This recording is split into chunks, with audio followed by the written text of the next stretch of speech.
The sound of a gunshot echoed through the visiting room of Blackridge Correctional Facility. In that instant, Clara Whitmore's belief in second chances cost her everything. Her husband, the man she had loyally visited every week for 5 years despite his life sentence for murder, had just become her executioner. What drives someone to stand by a convicted killer? At what point does loyalty become a death sentence? Clara's story forces us to confront uncomfortable truths about love, forgiveness, and a dangerous illusion of control. Have you ever ignored warning signs in a relationship because you believe someone could change? Have you watched a friend or a family member continue to love someone who repeatedly harmed them? How many chances would you give someone who betrayed your trust? Clara Whitmore was 38 years old when she walked into Blackridge Prison for the last time. She carried a small bag of approved items, photos, letters, and a book. What she couldn't have known was that hidden inside that book lay the weapon that would end her life. The security measures designed to protect her had catastrophically failed, compromised by corruption and negligence. This isn't just another story about a prison murder. It's an examination of the psychological manipulation that allows dangerous people to maintain control even from behind bars. It's about the blind spots we develop when we love someone who hurts us. And perhaps most importantly, it's about a broken system that allowed a convicted murderer to obtain a firearm inside a supposedly secure facility. Today we'll walk through the events that led to Clara's death, examining not just how it happened, but why. We'll explore the warning signs she missed throughout her relationship with Victor, the institutional failures that enabled his plan, and the changes implemented after her death to prevent similar tragedies. By understanding Clara's story, you'll learn to recognize the subtle tactics manipulative people use to maintain control. You'll discover how corruption flourishes in closed systems. And you'll gain insight into how genuine reform often comes only after devastating consequences. If this is your first time on the Mr. Body Crime channel, hit that subscribe button and notification bell right now. Our in-depth analysis of true crime cases goes beyond sensationalism to deliver genuine insights that might one day save your life or the life of someone you love. Your subscription helps us continue bringing these important stories to light. Now, let's go back to where Clara's story began, long before that fatal gunshot, to understand how a woman described by friends as intelligent and compassionate found herself trapped in a relationship that would ultimately end her life. Clara Whitmore grew up in a home where forgiveness wasn't just preached, but practiced daily. Her father, a counselor at a rehabilitation center, often brought home stories of transformation and redemption. Everyone deserves a chance to rewrite their story, he would tell her. This philosophy became the foundation of Clara's worldview, a belief that would ultimately lead her down a dangerous path. Before marrying Victor, Clara had built a fulfilling life as a high school guidance counselor in Westbrook, a small town 40 minutes from Blackridge. Colleagues described her as perceptive and patient, with an uncanny ability to connect with troubled teens others had given up on. She volunteered weekends at community outreach programs and maintained close friendships that stretched back to childhood. Clara could find the good in anyone, recalled Megan Daniels, her closest friend for over 20 years. She always said people weren't defined by their worst mistakes. This quality attracted many to Clara, including Victor Whitmore, whom she met at a fundraising gala for youth programs when she was 28. Their courtship was rapid and intense. Within 6 months, Victor proposed, and Clara, captivated by his charm and apparent devotion, said yes. What followed was a wedding that her friends and family attended with 4 smiles and private reservations. There was something calculated about him, Clara's brother Michael explained. He knew exactly what to say to win people over, but it felt rehearsed, like he was playing a role. Victor's background raised questions too. Vague explanations about his past, mysterious business dealings, and an inability to maintain long-term friendships. Clara's parents noticed how Victor subtly isolated their daughter. Weekend family dinners became increasingly rare. Old friendships faded. Clara's vibrant personality dimmed as Victor's control tightened. When confronted, she defended him fiercely. "You don't see him like I do. He's protective because he cares. The warning signs multiplied. Clara's phone calls were often cut short when Victor entered the room. She began dressing differently, more conservatively, according to his preferences. Unexplained bruises appeared, dismissed with stories of clumsiness that didn't match the confident woman her family had known.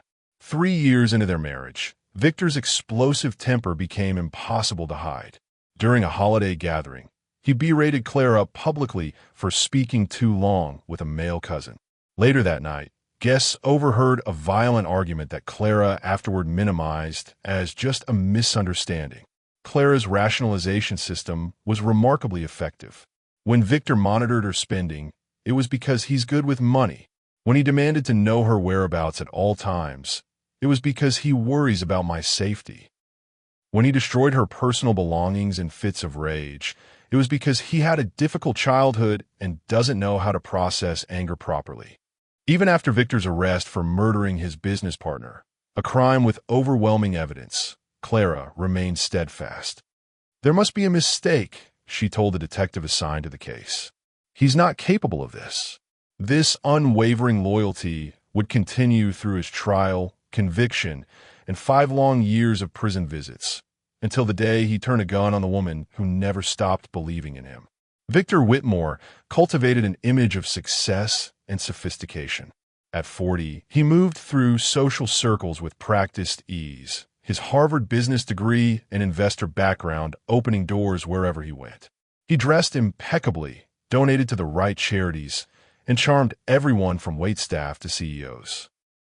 Victor could walk into a room and within minutes have everyone hanging on his every word, recalled James Keaton, his former business partner.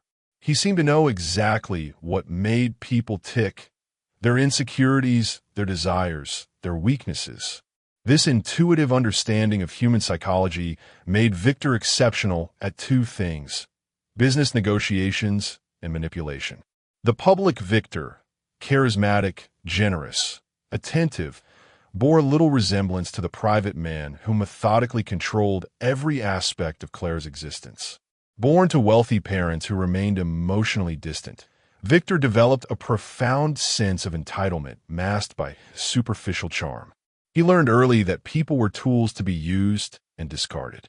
His childhood records revealed concerning incidents: neighborhood pets that disappeared, younger children who suddenly avoided him, and teachers who noted his lack of empathy disguised by exceptional social intelligence. He didn't experience emotions like others, explained Dr. Marissa Cohen, the forensic psychologist who evaluated Victor after his arrest. He mimicked appropriate responses, but felt nothing. This made him extraordinarily dangerous, a predator who understood exactly how to appear normal. Victor's business relationship with Lawrence Chun began promisingly. Their investment firm, Whitmore Capital, quickly gained reputation for aggressive but profitable strategies. When Lawrence discovered financial irregularities indicating Victor had embezzled nearly $2.3 million from client accounts, he confronted his partner privately, offering him a chance to return the funds before involving authorities. Victor agreed to meet at their office after hours to work things out. Security footage showed Lawrence arriving at 9:17 p.m. At 11:43 p.m., Victor left alone.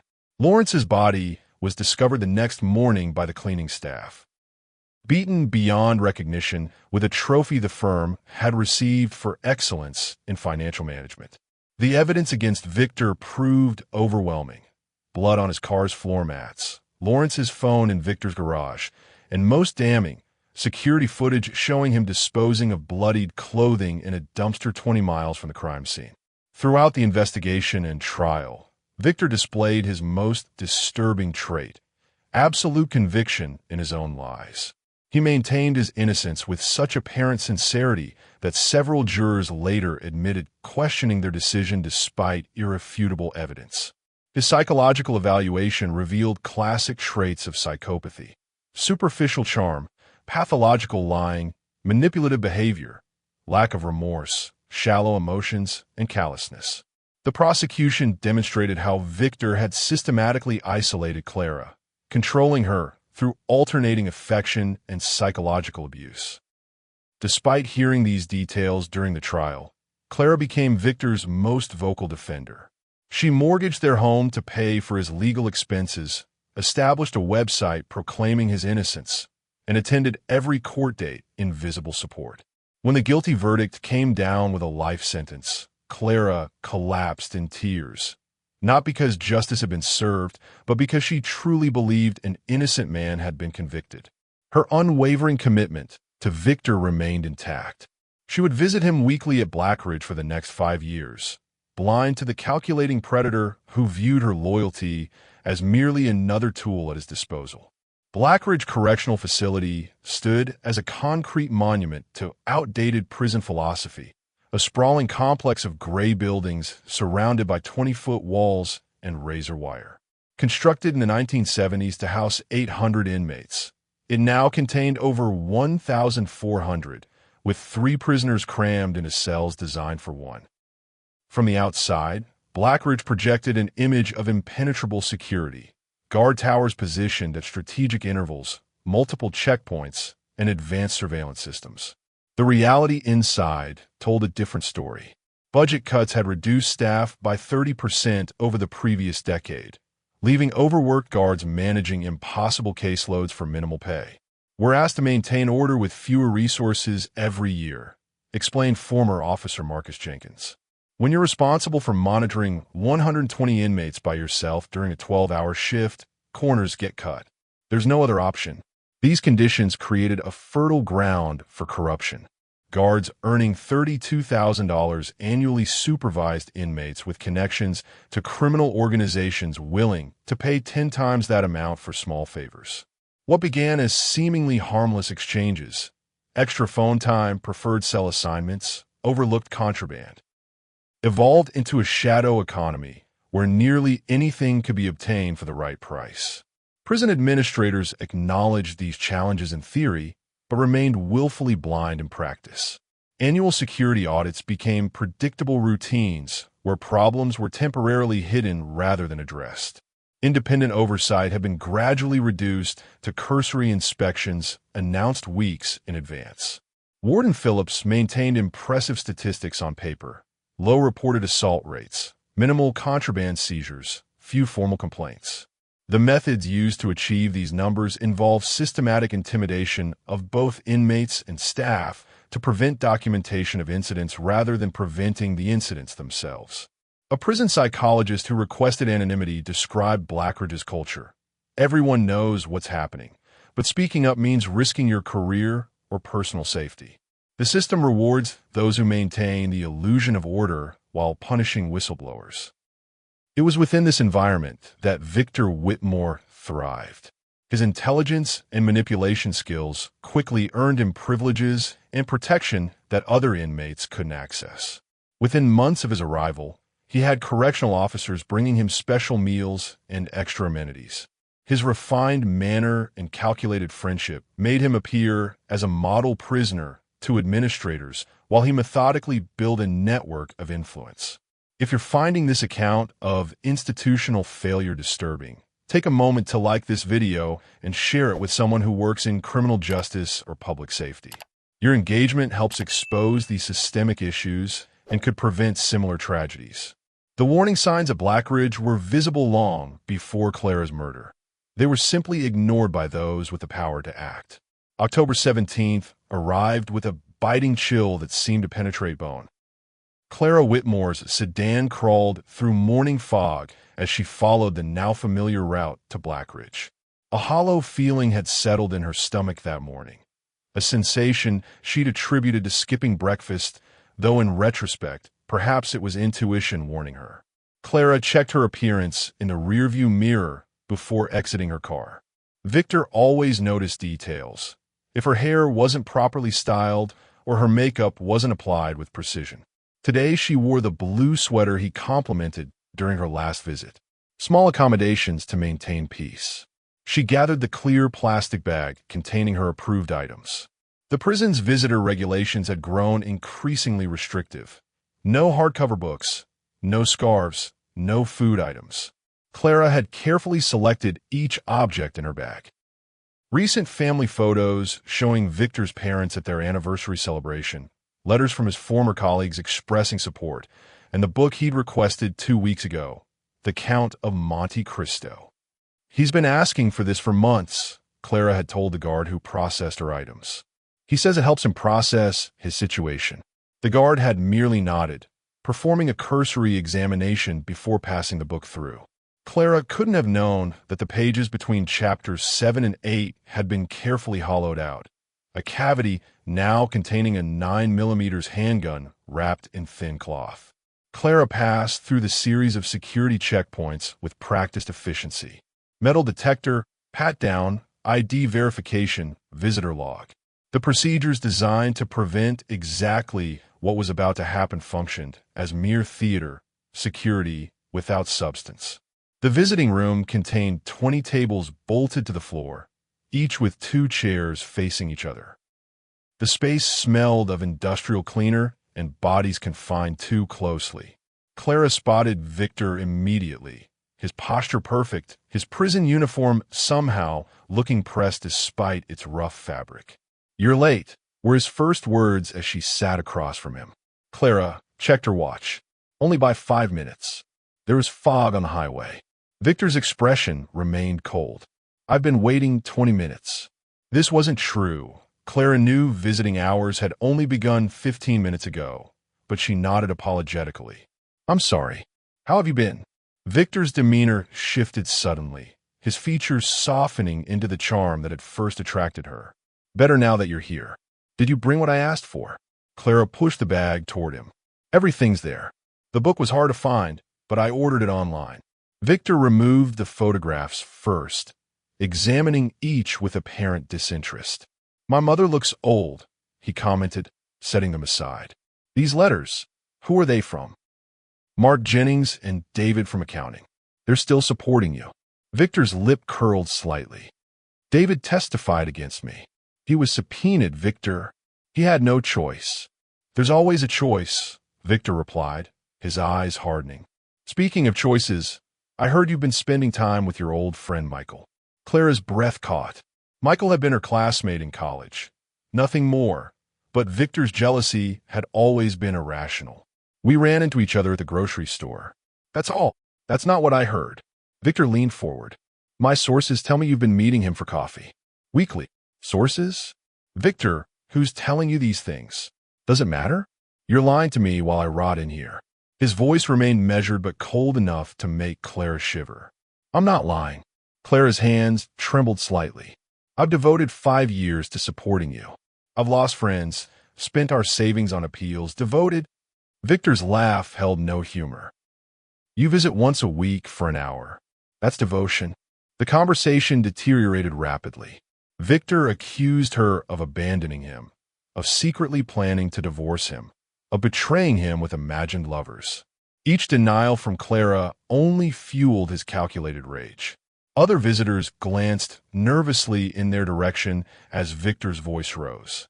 A guard took a half-step forward but retreated when Victor immediately lowered his tone. "I need that book," Victor said suddenly, interrupting Clara's tearful defense. "What? The book? Give it to me now." Clara pushed the bag toward him again. "It's right here." Victor extracted The Count of Monte Cristo with care, his eyes never leaving Clara's face. His thumb caressed the cover almost lovingly. "Do you remember why I wanted this book?" he asked, his voice suddenly gentle. "You said it was about a man unjustly imprisoned who never loses hope," Clara answered. Victor smiled. "It's about vengeance, Clara." With practiced movements, he opened the book to reveal the hollowed center. Clara's eyes widened as Victor removed the handgun and pointed it directly at her face. "No one betrays me," he whispered. "No one." Officer Ryan Mercer had spent 11 years at Blackridge watching his dreams slowly suffocate. At 43, he faced a foreclosure notice on his modest home, mounting medical bills for his daughter's chronic condition and a salary that hadn't seen a meaningful increase in 7 years. The guard who had once believed in rehabilitation now simply survived each shift. Victor identified Mercer's vulnerability within weeks of his arrival. The practiced predator recognized the specific gaze of a desperate man, The slight hunch of shoulders bearing invisible weight, the quick calculations when other officers mentioned weekend plans or purchases. Victor began his methodical approach with small kindnesses, remembering Mercer's birthday, asking about his family, listening with manufactured concern. Mercer wasn't special, explained Lieutenant Gabriela Rodriguez, who led the post-incident investigation. Victor selected him because he represented the perfect combination of financial pressure, emotional isolation from colleagues, and just enough remaining moral framework to be manipulated through rationalization rather than pure greed. Their arrangement evolved gradually. First came harmless favors, extra soap, phone privileges, messages passed to other inmates. Each small breach normalized the next. Victor never presented himself as corrupting the guard, but rather as helping a friend navigate an unfair system. By the time Victor mentioned needing protection from threatening inmates, Mercer had already compromised his ethics numerous times. The request seemed almost reasonable. A small handgun, just for defense, never to be used. Victor emphasized how dangerous certain prisoners were becoming, crafting elaborate stories of threats and near attacks. "I just need to know I can protect myself if the administration won't," Victor told him during a private conversation. "You understand what it's like when the system fails you." The payment offered, $75,000 transferred to an offshore account, would solve Mercer's financial problems completely. His daughter could receive the treatment she needed. His home would be secure. Mercer's justification system worked overtime. He wasn't selling weapons to a violent gang, just helping one vulnerable inmate stay safe. The gun would likely never leave Victor's cell. Nobody would get hurt. The smuggling process required weeks of planning. Victor specified exactly what weapon he wanted, a Ruger LC-9S, chosen for its reliability and compact size. The hollow book method was selected after considering various options. Victor had initially suggested disassembling the gun and bringing components separately, but Mercer lacked the expertise to reassemble it properly. On October 10th, Mercer provided Victor with the exact dimensions needed for the book cavity. 3 days later, he purchased the weapon using cash at a gun show 2 counties away. The following Sunday, Mercer carved out the book himself, inserted the loaded weapon, and glued most pages together to prevent shifting. He then instructed Victor to have Clara bring this specific edition during her next visit. Have you ever justified small ethical compromises that led to larger ones? At what point does a series of minor concessions transform into significant moral failure? Officer Mercer crossed that line gradually, each step seemingly reasonable, until suddenly he stood firmly on the wrong side of an uncrossable boundary. Time seemed to freeze as the visiting room registered what was happening. Clara stared at the gun, her mind struggling to process the reality before her. Guards stationed at the perimeter reached for their weapons, but Victor had positioned himself with Clara between them and him, using her as a human shield. "Victor, please," Clara whispered, her voice barely audible. "This isn't you." A cold smile crossed Victor's face. "This is exactly who I've always been. You just refuse to see it." Around them, visitors scrambled for cover. A mother pulled her children to the floor. An elderly man visiting his grandson overturned a table as makeshift protection. Guards shouted contradicting orders. "Everyone down. Don't move. Drop the weapon." Their training insufficient for this unprecedented scenario. 5 years, Victor said, his voice eerily calm amid the growing chaos. 5 years I've watched you drift away, making excuses for missed visits, looking at your watch during our time together. "That's not true," Clara pleaded, tears streaming down her face. "I've been here every week. I fought for you when no one else would." Victor's finger tightened on the trigger. "You're planning to leave me. Don't deny it." Officer Jenkins, 6 months from retirement, attempted to approach from Victor's blind side. Victor pivoted without looking, firing a warning shot into the ceiling. Concrete dust rained down as screams erupted throughout the room. "Nobody moves," Victor shouted. The next bullet goes through her head. The prison alarm blared, a penetrating wail that signaled an emergency lockdown. Throughout Blackridge, cell doors automatically locked, confining inmates to their current locations. Tactical response teams mobilized, but they were minutes away, minutes Clara didn't have. "I never planned to leave," Clara said, summoning courage from some deep reserve. "But I won't let you control me anymore. Not from in here."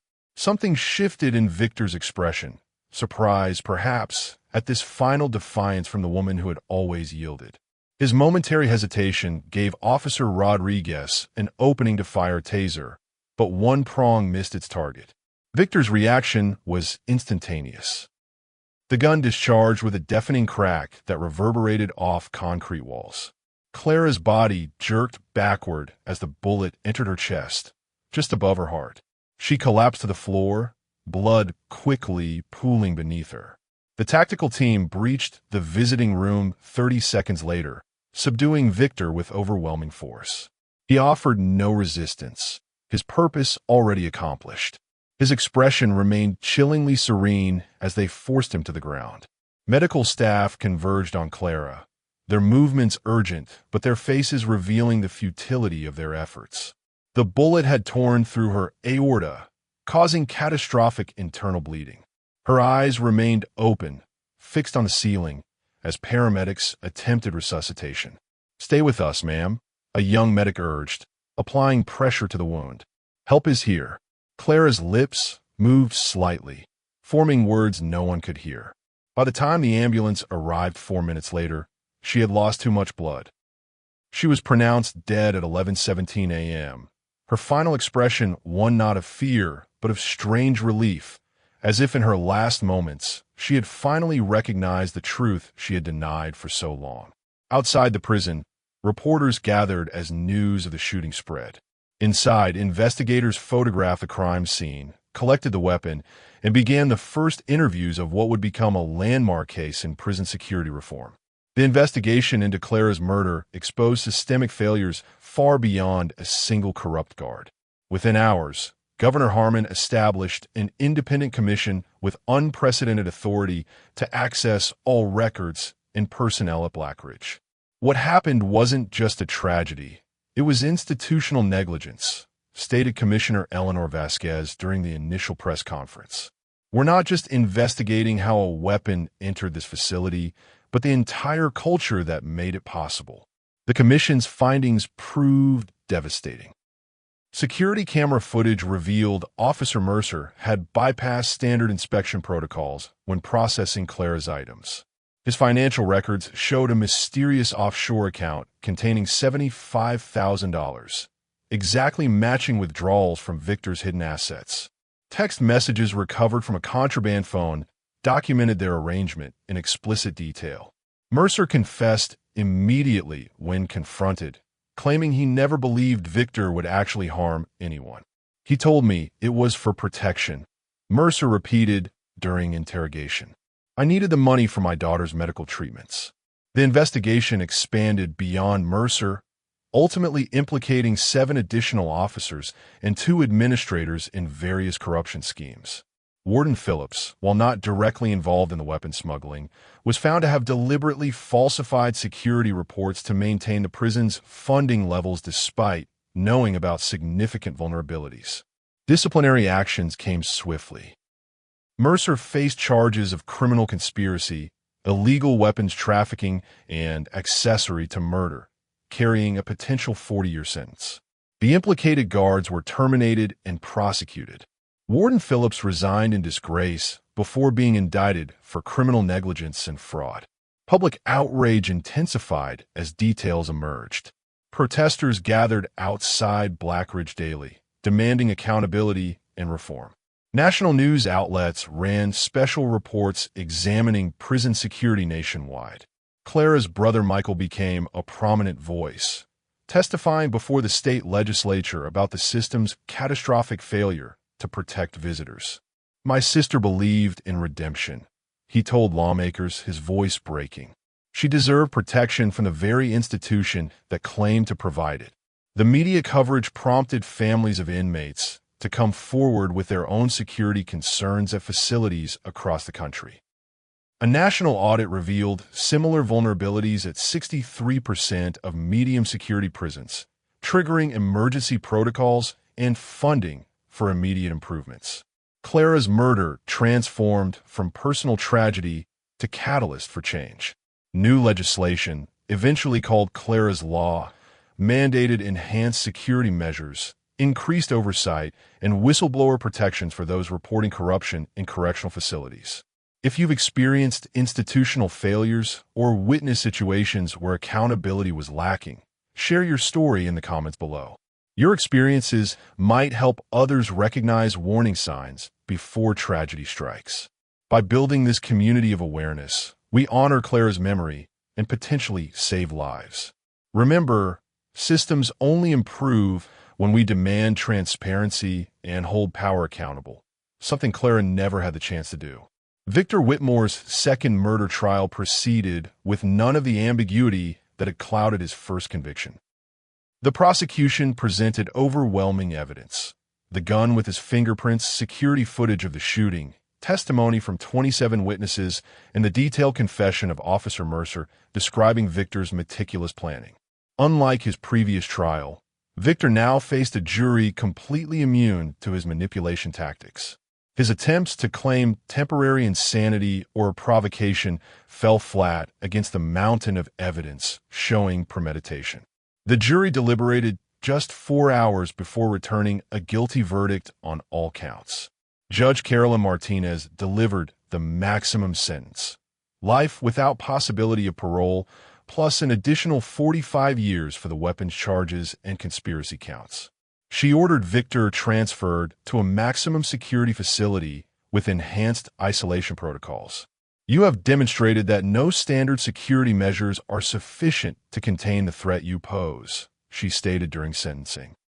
Clara's parents and brother transformed their grief into purposeful action. They established the Clara Whitmore Foundation for Correctional Safety, which provided grants for security technology improvements and training programs at visitor facilities. They testified before legislative committees, consulted on security protocols, and supported families of other victims of prison violence. At Blackridge, the reforms were immediate and comprehensive. Visitor processing underwent complete restructuring with advanced scanning technology, multiple inspection points, and randomized security protocols to prevent predictable patterns. Staff vetting procedures now included regular financial audits and psychological evaluations. The facility installed AI-enhanced surveillance systems covering previously unmonitored areas. Perhaps most significantly, Blackridge implemented an anonymous reporting system allowing staff to flag security concerns without fear of retaliation. This program identified and prevented 3 separate contraband attempts within its first year of operation. The impact extended nationwide as Clara's Law set new federal standards for visitor safety in correctional facilities. The legislation mandated annual security audits by independent inspectors, created whistleblower protections for staff reporting violations, and established minimum training requirements for all correctional officers. Clara's tragedy ultimately protected countless others, creating a legacy of safety her family found some comfort in amid their devastating loss. Clara's murder represents more than a security failure. It exposes fundamental truths about manipulation, control, and institutional corruption. Dr. Elizabeth Harmon, who evaluated Victor during his second trial, described him as exhibiting perfect psychological camouflage, the ability to present exactly what others expected while concealing his true nature beneath. Victor didn't merely lie about his actions, Dr. Harmon explained. He constructed an entire false identity, customized to exploit Clara's specific beliefs about redemption and second chances. This case highlights warning signs that should never be dismissed in relationships: isolation from friends and family, monitoring of communications and whereabouts, escalating jealousy presented as concern or love, controlling behavior disguised as protection, blame shifting that makes victims responsible for the abuser's actions, dramatic mood shifts, charm that suddenly transforms to rage, creation of loyalty tests. To prove devotion, these patterns often intensify gradually, making them difficult to recognize until the victim is deeply entangled. Clara's tragic story demonstrates how even intelligent, compassionate people can become trapped in dangerous relationships when manipulation occurs systematically over time. Equally important are the lessons about institutional integrity. Blackridge's corruption didn't emerge overnight. It developed through incremental compromises that individually seemed minor, but collectively created fatal vulnerabilities. When organizations prioritize appearance over substance, when reporting problems becomes more dangerous than ignoring them, tragedy becomes inevitable. The reforms implemented after Clara's death demonstrate that effective change is possible, but only when accountability extends beyond individuals to the systems that enable them. If someone you know displays these warning signs in a relationship, or if you witness institutional failures that could endanger others, don't remain silent. Share this video with someone who needs this information. Your comment, subscription, or share could literally save a life. The community we're building here isn't just about true crime stories. It's about preventing future victims through awareness and action. Clara Whitmore believed people could change until her final breath. While her optimism proved fatal in Victor's case, her legacy reminds us that real change is possible. Not through blind faith in individuals who repeatedly demonstrate dangerous behavior, but through collective action to reform the systems meant to protect us all.